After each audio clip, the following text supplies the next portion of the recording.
अंगणवाडी सेविका देवयानी पारधी अंगणवाडीमध्ये परतलेल्या आहेत। बडतर्फीची कारवाई मागे घेतल्यानंतर त्या अंगणवाडीमध्ये परतलेल्या आहेत। चिमुकल्यांकडून देवयानी पारधी यांचं स्वागत करण्यात आलेलं आहे। झी 24 तासच्या बातमीनंतर देवयानी पारधींना न्याय मिळालेला आहे।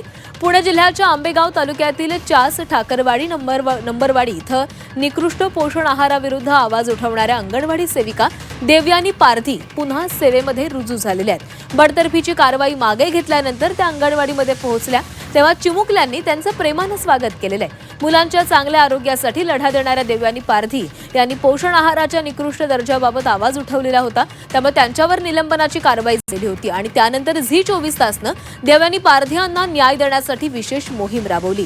झी 24 तासच्या बातमीनंतर प्रशासनानं बडतर्फीची कारवाई मागे घेत त्यांना सेवेमध्ये रुजू केलेलं आहे। देवयानी पारधी अंगणवाडीत परतताच लहानग्यांच्या चेहऱ्यावरचा आनंद ओसंडून वाहत होता।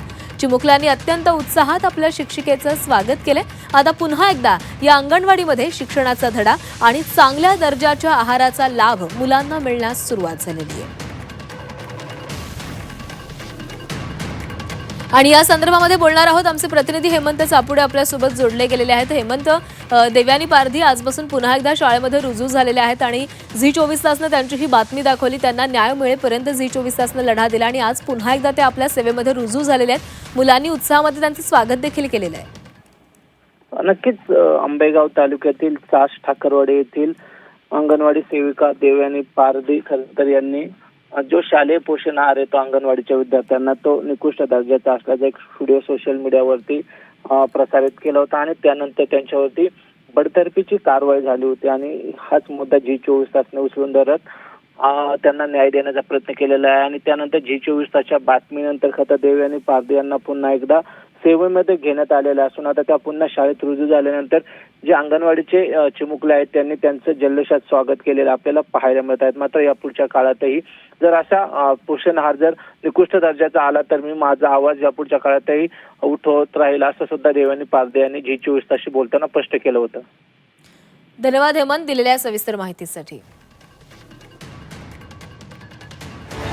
पुण्यामधल्या आंबेगावातल्या देवयानी पारधी यांचं निलंबन झालंय। अधिकाऱ्यांनी तक्रारीची दखल घ्यायची सोडून तिच्यावर कारवाई केलेली आहे। मग झी 24 तास गप्प बसणार का? आम्ही सुरू केली मोहीम। आता ही लढाई देवयानी ताईंची नाही, ही आमच्या सगळ्यांची नैतिक जबाबदारी आहे। झी 24 तासचे मनपूर्वक आभार।